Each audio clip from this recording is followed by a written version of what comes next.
2,000 years ago, in a remote part of the Roman Empire, a man was born who would change the history of the world, Jesus. He was seen from the very beginning as this extremely radical, revolutionary figure that was going to bring more change than they had seen since the time of the prophets. After a life of wandering through the hills and villages of Galilee and Judea, preaching and healing, Jesus was betrayed, arrested, and brutally put to death. Jesus' death on the cross was hugely difficult for the early Christians. It was extremely embarrassing to say that they were followers of a leader who had been crucified. But in the years after his crucifixion, Jesus' story was written down by his followers to help explain his extraordinary life and death. These four Gospels would later form a major part of the Christian Bible and enable his message to be spread all over the world. It's just extraordinary to come here now and see these crowds who come from all over the world still being drawn by the power of that moment that would change everything. This is very exciting. We have people who are still so skeptical that they claim there's no Nazareth in the first century. But for hundreds of years, scholars have been trying to look behind the Jesus of the Gospels, the divine Christ of faith, to uncover the historical figure, a Mediterranean Jew who lived and died as a man, and according to his followers, was resurrected from the dead. This is absolutely mind-blowing. I mean, they knew what we call the laws of nature just as much as we do. They knew that dead people stay dead. In this series, 9 top biblical experts will re-examine the Gospel accounts to uncover the original meaning of the story of Jesus through the eyes of the people for whom it was first written almost 2,000 years ago. This is a story too improbable not to be true. It's because it's not what you'd make up if you're starting a new world religion.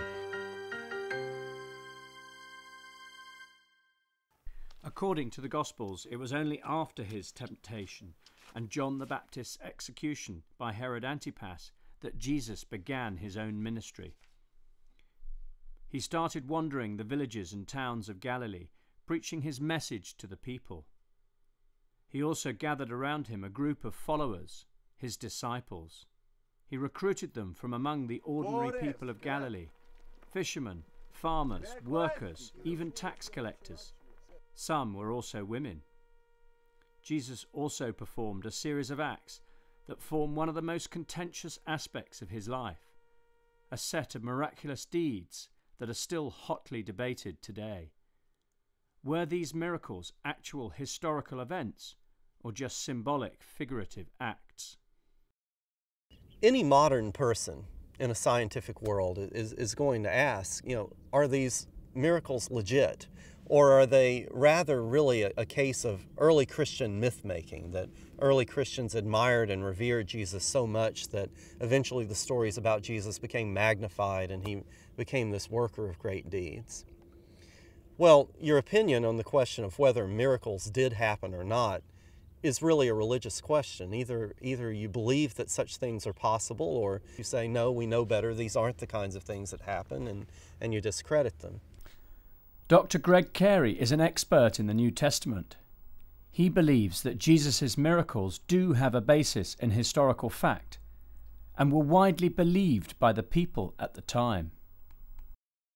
For the Bible, a miracle is something dramatically unusual that happens, so unusual and maybe beneficial or revelatory that people would interpret it as an act of the gods, some sort of divine intervention. The New Testament uses a couple of different words for miracle. It uses dunamis, which simply means a powerful deed, a mighty accomplishment of some sort, and semeia, which indicates a sign, something that reveals something about Jesus' nature. On the one hand, there's their benefit for people, especially the healing miracles, but even occasionally a nature miracle, such as turning water into wine. But the other dimension of the miracles is that they reveal something about Jesus.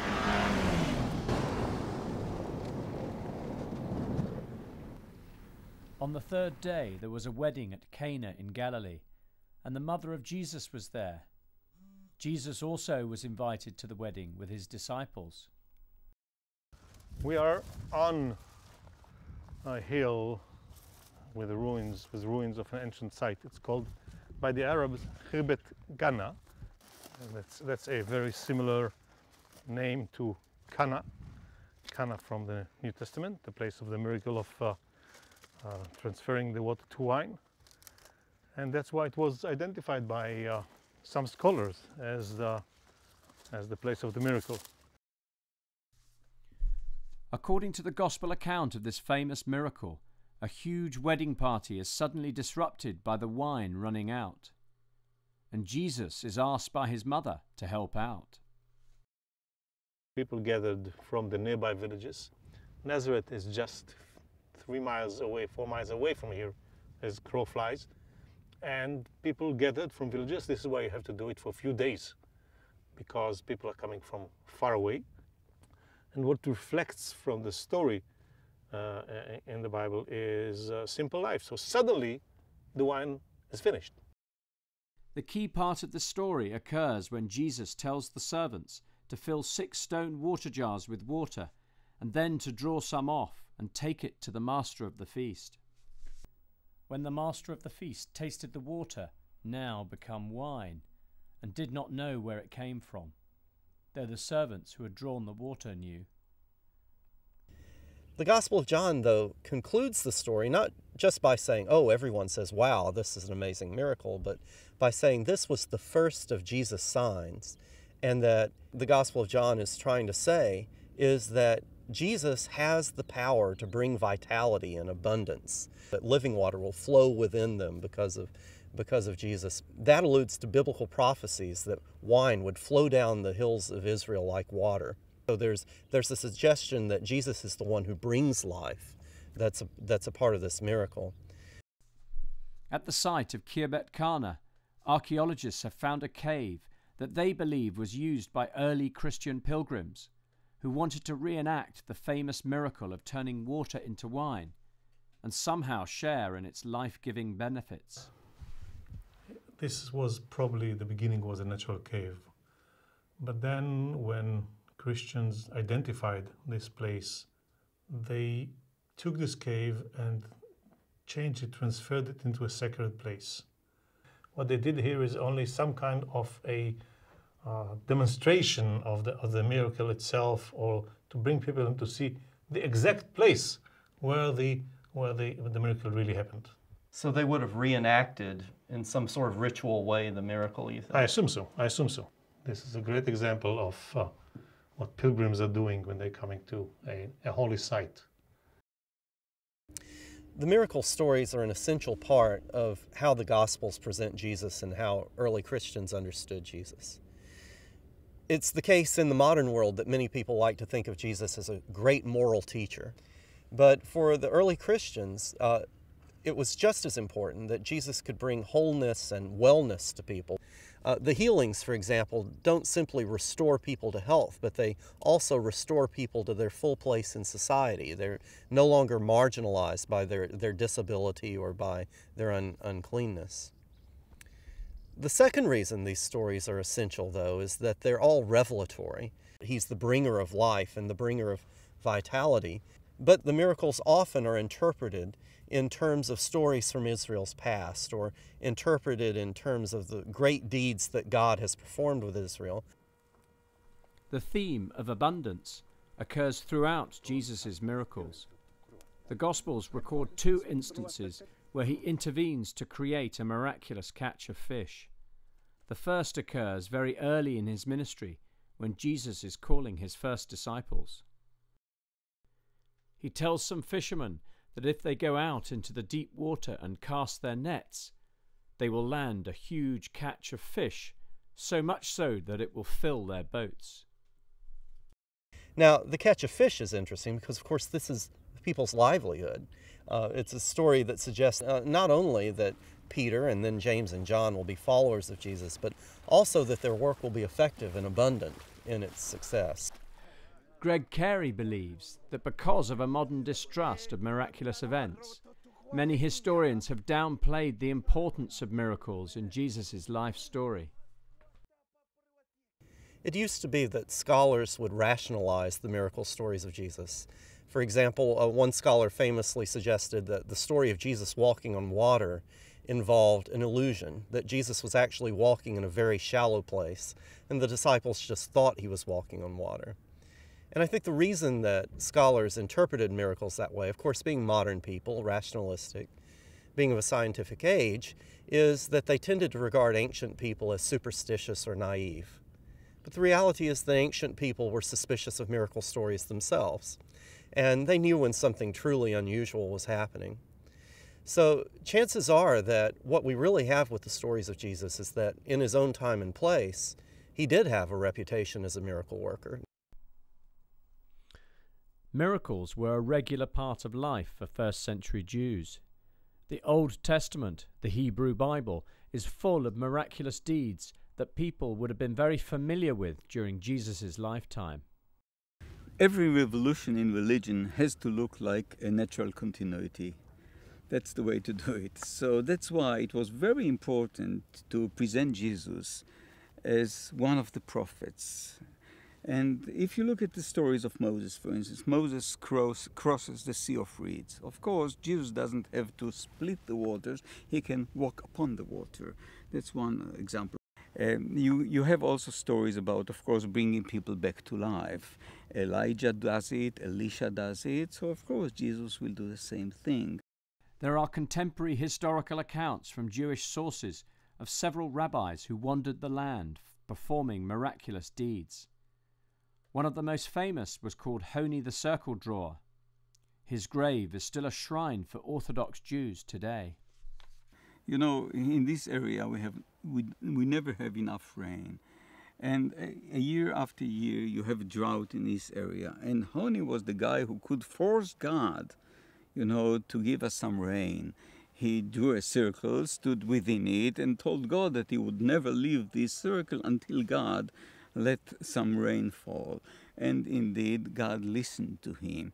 Because the relationship between Honi and God was like a relationship of a father, God the Father, and Honi the Son. In a way, quite similar to the relationship of Jesus and God. Like Honi, some of Jesus' most famous miracles involved his power over nature, something that would have been very familiar to first-century Jews steeped in the traditions of the Old Testament. And he awoke and rebuked the wind and said to the sea, "Peace, be still." And the wind ceased, and there was a great calm. This is interesting because Psalm 107 says that when the storms come up and they make people out on the sea afraid, God simply commands the waves to be peaceful and still, and they do. So when Jesus does this in the Gospel of Mark, the disciples say, "What sort of man is this? Even the wind and the sea obey him." But readers of the Hebrew Bible know the answer. This is the man who's doing the things that only the God of Israel can do. Jesus' reputation and success as a miracle maker clearly grows through the Gospels' accounts of his life. More than 30 of his miracles are detailed, and they frequently drew huge crowds. But one of the most dramatic of Jesus' miracles was performed to just 3 of his closest disciples. And he was transfigured before them, and his face shone like the sun, and his clothes became white as light. And behold, there appeared to them Moses and Elijah talking with him. Greg Carey believes the Transfiguration had another symbolic significance for first-century Jews in comparing Jesus to some of the most famous Old Testament prophets. Moses, who represents the Torah, the law of Israel, and Elijah, one of the foremost of the prophets. Moses and Elijah have in common, in the traditions of first-century Judaism, that both of them escaped death, that both were taken up into heaven rather than died. So that in the Transfiguration of Jesus, you have a story that not only is dramatic, but beyond that, it connects Jesus with the traditions of Moses and Elijah, and it also in some ways foreshadows that this Jesus, though he will die, and he's just told his disciples that he would suffer death, that resurrection awaits. So we're here at the site that pilgrims come visit because of the transfiguration of Jesus? Yeah. E la trasfigurazione in sé è molto importante. The transfiguration is very important because, and here we enter the spiritual explanation. When Jesus was transfigured, he showed his divinity. His personal appearance was changed into a glorified form, and his clothing became dazzling white. But what does transfiguration mean 2010 years after the event?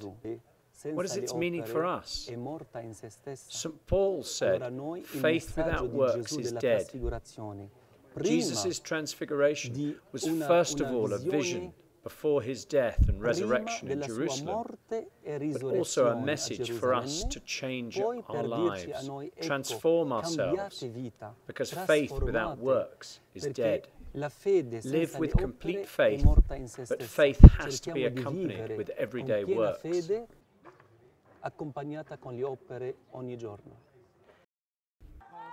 For first century Jews, Jesus' miracles were not only believable, they were a crucial aspect of being a successful rabbi and religious leader. And so the way Jesus performs the miracles in the gospel stories is interpreted as a sign that he is God's agent. He speaks on his own initiative, and people respond and say, what sort of man is this who's able to make the sea calm? What the Gospels are trying to communicate is that Jesus acts on his own initiative, that he is the agent of God's coming reign. There's a story that Matthew and Luke share that John the Baptist sends disciples to Jesus and say, are you the one who's to come, or should we be waiting for another? And Jesus responds by telling them, well, the lame are walking, the blind are having their sight restored. That's the answer to the question, that in the coming of Jesus, the reign of God is breaking into the world, and it does so by bringing wholeness to people and communities. According to the Gospels, Jesus was also a teacher, a Jewish rabbi with a mission to reform the world in which he lived. Based in a small fishing village on the shores of Lake Galilee, he wandered the land, preaching in synagogues, in village squares, wherever people met. And right from the beginning of his adult life, he set forth a particular message, the true meaning of which has been debated ever since. We understand Jesus as this meek, mild, wouldn't hurt a flea type guy. Rather than the very fiery revolutionary he was, we must ask ourselves, if he was such a nice guy, why would anyone bother to kill him? Why would anybody bother to follow him?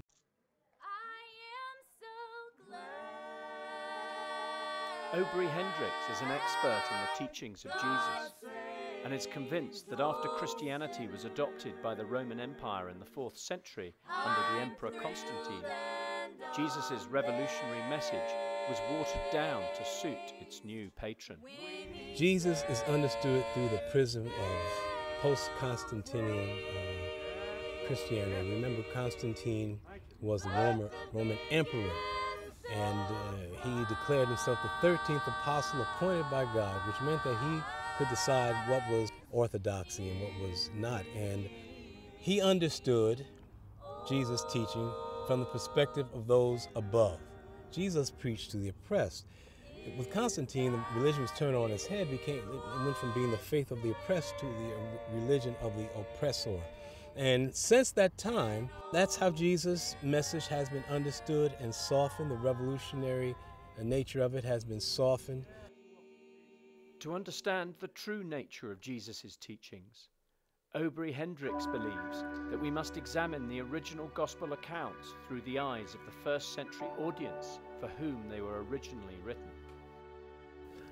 I would characterize Jesus as fitting right into the mold of the classical biblical prophets who stood up and spoke truth to power, and whose main concern was for economic, political, and social justice for the little people.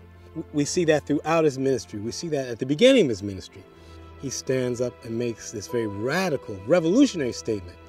The Spirit of the Lord is upon me, because he has anointed me to proclaim good news to the poor. He has sent me to proclaim liberty to the captives and recovering of sight to the blind, to set at liberty those who are oppressed, to proclaim the year of the Lord's favour. And he posits right at that point that his main concern is for the poor, the little people. But more than that, good news to the poor implies that the structures that made people poor, kept them poor, were going to be resolved, going to be changed. And he talked about liberation of the oppressed. Now, this is a very radical manifesto. He's talking about economics, he's talking about political liberation. During Jesus' lifetime, Israel was divided into several separate regions of the Roman Empire. Judea was under direct Roman occupation, and Galilee was ruled by a Roman client king. The people had few freedoms, and political and economic oppression were facts of life. Aubrey Hendricks believes Jesus' first sermon at Nazareth was a direct challenge to that status quo.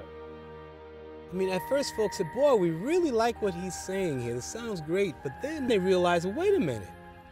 This is really going to mess things up here for us. This is going to overturn the status quo. And we're told that they chased him to a place and wanted to kill him because they realized the radicality of what he was proposing. Maybe they were afraid that he was going to get the Romans angry. Maybe the elites were the ones in attendance at synagogue, and they realized, boy, this threatens our economic interests. But what that also tells us is that he was seen from the very beginning as this extremely radical, revolutionary figure that was going to bring more change, if he was followed, more change in their lives, in their society, than they had seen since the time of the prophets. One of the biggest challenges Jesus posed to first century society was his attitude to women, and how he made them a central part of his new movement. The Gospels tell us that one of his closest disciples was Mary Magdalene, and that she remained with him throughout his adult life, right up to his crucifixion. And in the Gospel of John, how she was even the first person to witness his resurrection. In that setting, it was so patriarchal. Women were chattel, and women were seen as incomplete men. For Jesus to have a woman who seems to be part of that central group is a very radical reorientation. I mean, it's sort of a rereading of gender relations in that setting.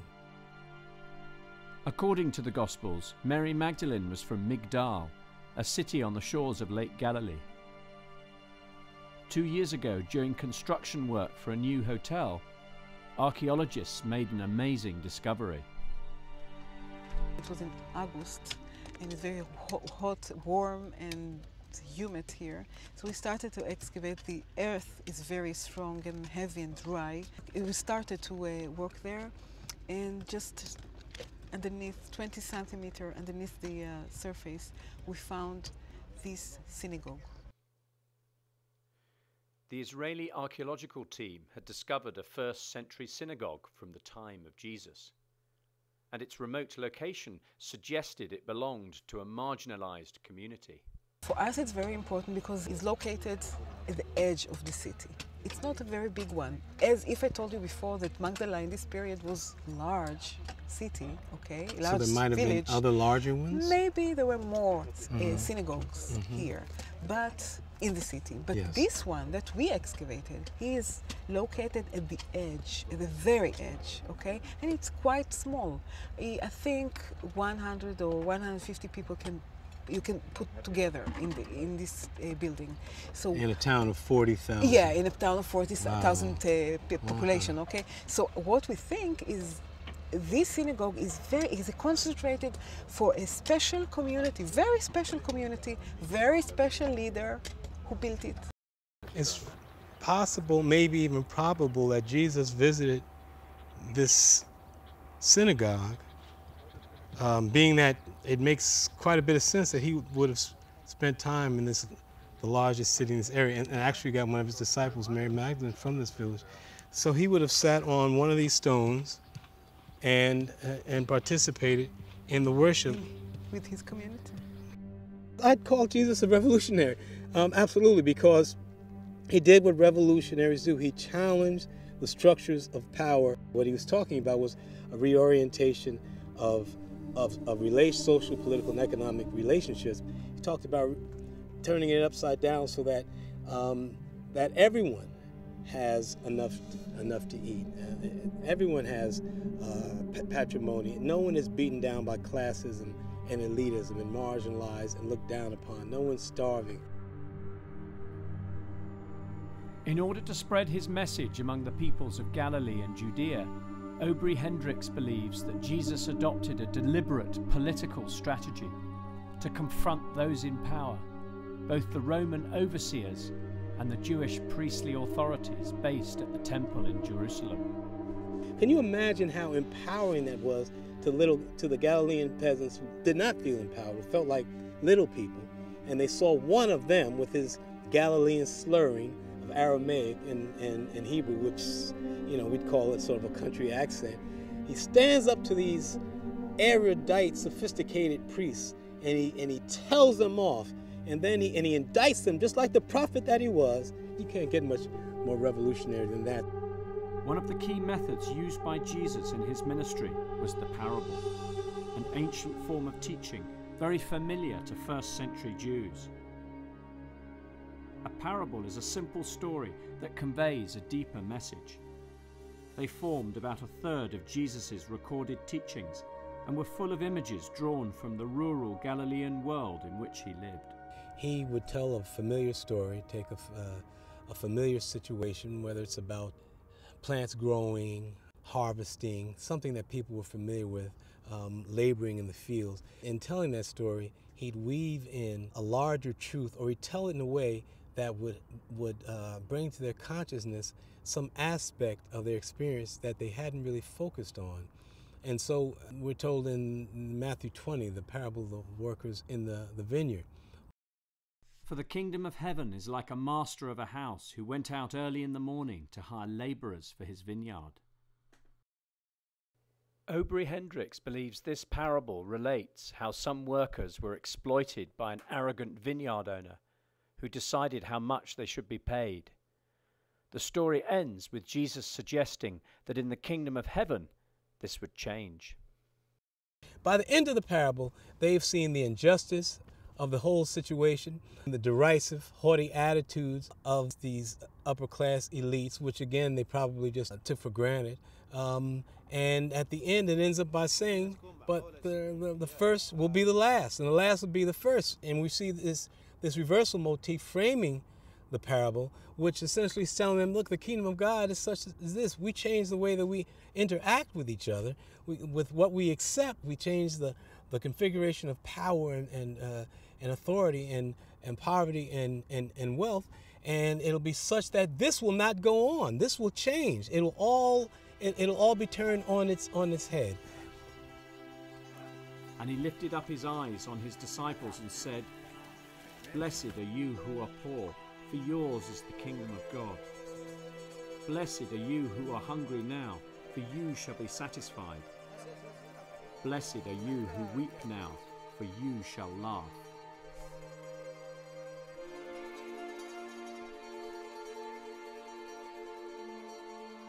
Some of the most famous parts of Jesus' teaching are found in the so-called Sermon on the Mount. They include the infamous Beatitudes, a series of blessings that have always formed a central part of Christian teaching. But for Aubrey Hendricks, the later church has completely diluted and softened their original meaning. The Beatitudes are usually understood as something nice for children to say in Sunday school, some user-friendly, personally pietistic sayings, group of sayings. And it's not often understood, though, how radical the setting of the Beatitudes and the meaning of the Beatitudes apparently were. Jesus begins by saying, blessed are you poor people. Not poor in spirit, as in Matthew, but in Luke, which we understand to be the earliest, most authentic form. Blessed are you poor. It continues his concern for the poor. But why would he have to tell them that they're blessed? Well, this gives us a sense of how beaten down the people were and what important part of this consciousness raising campaign it was to raise, to empower people. And then he goes on to say, blessed are you that hunger now. He's talking about poverty and hunger. It is an implicit indictment of what's going on at the time, but by telling the people that they're blessed and beginning by talking about the kingdom of God, he's saying that, but under my teachings, this would change. But woe to you who are rich, for you have received your consolation. Woe to you who are full now, for you shall be hungry. Woe to you who laugh now, for you shall mourn and weep. In my imagination, I'd love to see Jesus come back long enough to restate these things in his own voice. So people could see, well, whoa, wait a minute, I really have this thing wrong. So they could see his righteous indignation. So they could see his outrage at the poverty of the people, his outrage at the haughty riches of folk walking around not concerned about those who have too little. That's, if we could just get a glimpse of that Jesus for one day, just come back, Jesus, and tell us what you really were teaching. This would be could be a very, very different world. I'm not sure, though, that those who are in power wouldn't crucify him all over again if he came preaching the same way.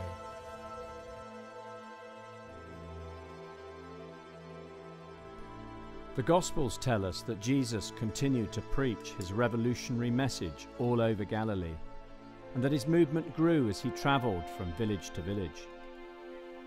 Historians disagree as to how long his ministry lasted. The Gospels of Matthew, Mark and Luke suggest a period of up to 1 year, but the Gospel of John implies it lasted 3 years or more. But all of them agree that its climax was reached when Jesus decided to go to the Jewish capital, Jerusalem. If we ask the question why Jerusalem is so important to Jesus, there are a host of reasons we could give. It's the place of festival that Jewish people from all over the world would come to in order to celebrate Passover, Sukkot, Hanukkah, Yom Kippur, the major Jewish festivals. But why at the climax of his ministry would he take his disciples deliberately up to Jerusalem? Well, he's told them before, the Son of Man must suffer many things, and he warns them in advance that he, the Son of Man, is destined for a sudden, drastic end. He is what Dorothy Sayers calls the man born to die. Right at the heart of Jerusalem was the Jewish temple, the holiest place in Judaism. Although almost all of it was later destroyed by the Romans, its remains are still sacred for Jews today. Dr. Ben Witherington is an expert in the New Testament and has written several books on the life of Jesus. He believes that because Jerusalem was regarded as the centre of the world by first-century Jews, it is key to understanding the meaning of Jesus' life. One of the things that seems clear is that Jesus is not doing, there's nothing that's happening by accident. He does seem to have a plan. There's an intentionality to what he's doing. And one of the things that's very clear about this is that there's a series of prophetic sign acts. According to the Gospels, Jesus performed a series of deliberate and provocative acts that would help explain to his followers the meaning of his life. The first occurred as he approached the city with his disciples. Go into the village in front of you, where on entering you will find a colt tied on which no one has ever sat. Untie it and bring it here.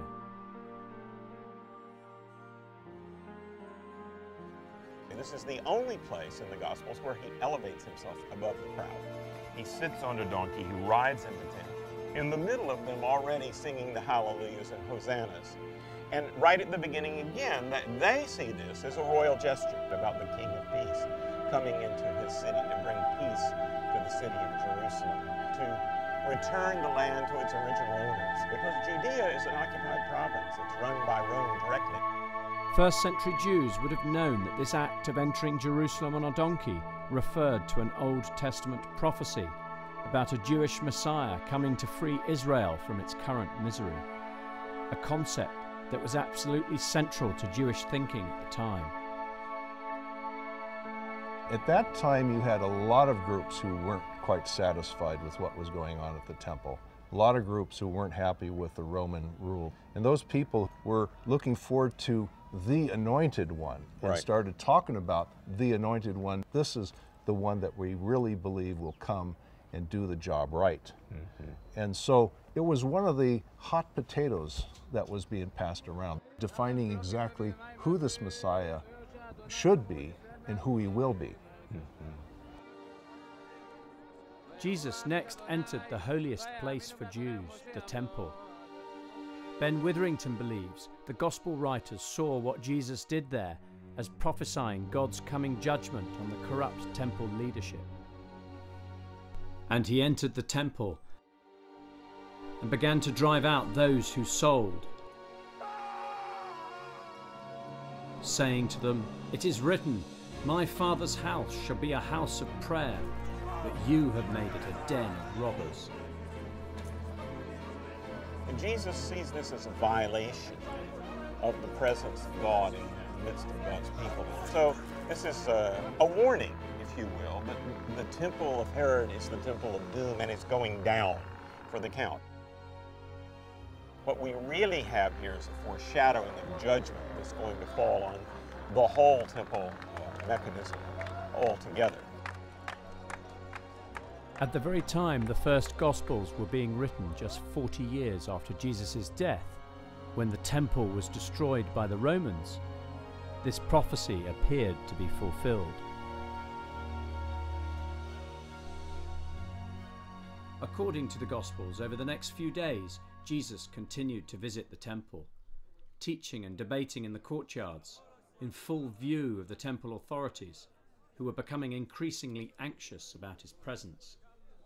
For them to picture this Jesus coming across and ideas that he was going to take this temple down to its foundations and that after 3 days raise it up was a big threat to them, because this is the place where God dwells. For him to go inside and to upset the carts and to create the big scene that he did there was something that would be tantamount to treason and perhaps to some would be the prelude to his death. From the perspective of the disciples, obviously the tension is ratcheting up. They're thinking, we are heading for a dramatic climax. Here we go. And any of them who had tendencies to think in sort of zealot-like directions were expecting, let's get ready to rumble. In the Gospel accounts, the temple authorities then send a spy to try and trick Jesus into publicly denying the Roman Emperor Caesar's right to tax them, a crime punishable by death. But instead, Jesus demands a Roman coin with Caesar's face on it and utters one of his most famous sayings. "Render to Caesar the things that are Caesar's, and to God the things that are God's."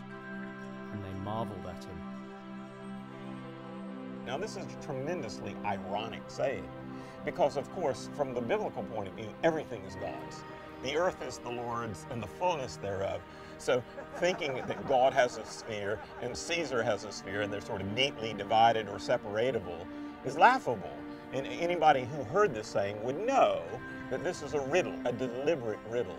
And it stumps the inquisitors. Instead of Jesus being stumped, it stumps them.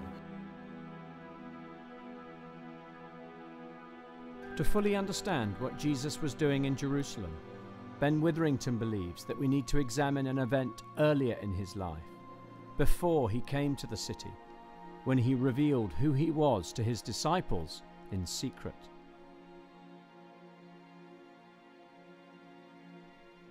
According to the Gospels, while he was still in Galilee, Jesus took his disciples north to a pagan city called Caesarea Philippi. It was a place full of ancient temples, where sacrifices would have been made to pagan gods.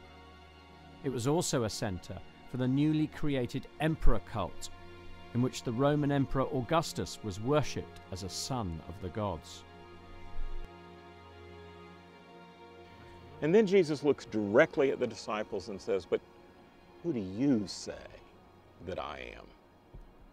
Simon raises his hand and says, "I know, You're the Messiah, the Jewish Messiah, the Son of the living God. And what Jesus is saying is that if you identify me in that way, but recognize the larger cosmopolitan context, I'm not just the Jewish Messiah, I am the Son of God, not a son of the gods like Augustus, the Son of God, and my community will be built on confessions like you have just made, and the gates of death, of Hades, will not prevail against it. It's a fantastic location to help them reorient their thinking, understanding that it's too little to say he's the Jewish Messiah. No, he is the reality of which Caesar and these other gods are only a parody. And he chose precisely this spot outside of the Holy Land to reveal to them and to answer for them the who question. But Jesus then ends the story with a mysterious plea for his disciples not to tell anyone.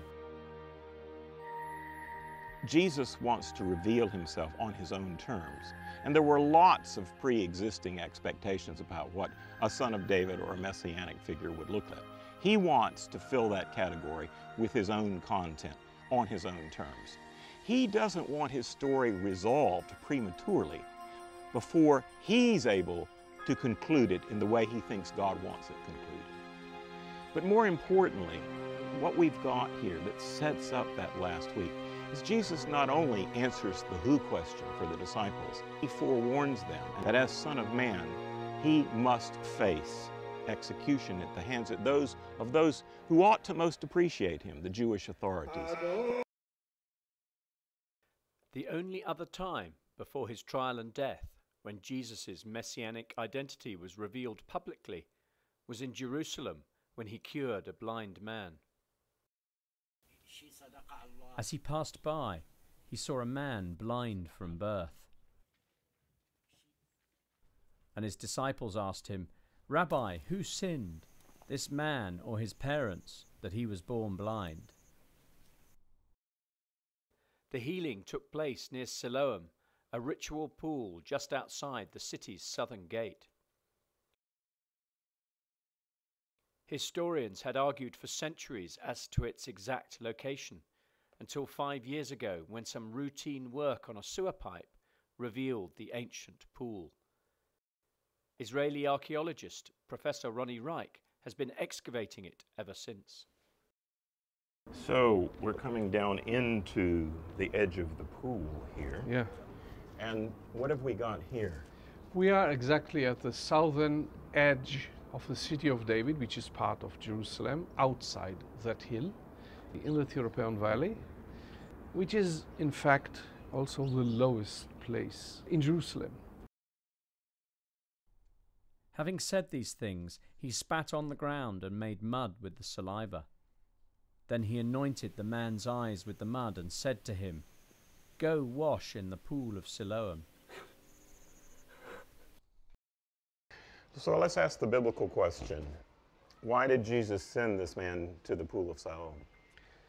And I asked myself, did he just say, "Go take the dirt off your face and see," or complete the entire process, which included in those days also a process of purification. A pure state could be obtained in a mikveh, in a ritual bath, especially from severe inflictions which were cured, like blindness, like leprosy, like... The blind man then ritually purifies himself by bathing in the pool. And then according to Jewish custom, he would almost certainly have taken a sheep for sacrifice at the temple. So where are we at this point? And we are now standing right under the street, and from here we actually have a free way to the Temple Mount. So the part of the story we don't really see is the blind man fulfilling the rest of the process, and he's going to head up this way to the Temple Mount. In early Judaism, there was a saying that when you find someone who can give sight to the blind, you will know for sure Messiah has come. Well, that's what this story is about, and it's masterfully told. It's the longest continuous narrative in the Gospel of John, and it's really a story of ships passing in the night. For the blind man gains sight and more insight as the story goes further and further, until finally he's going to kneel and confess Jesus to be the Son of Man, which is what Jesus asks of the man. "Do you believe in the Son of Man?" He answered, "And who is he, sir, that I may believe in him?" Jesus said to him, "You have seen him, and it is he who is speaking to you."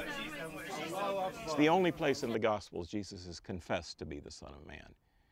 By contrast, you have the Pharisees and the Jewish authorities who claim to see, to understand, to know all about what Messiah must be like, and they become more hard-hearted and blinder. So the story climaxes with them saying, "Surely you're not saying we too are blind." It's a masterful story of ships passing in the night, one into the light, the other into darkness.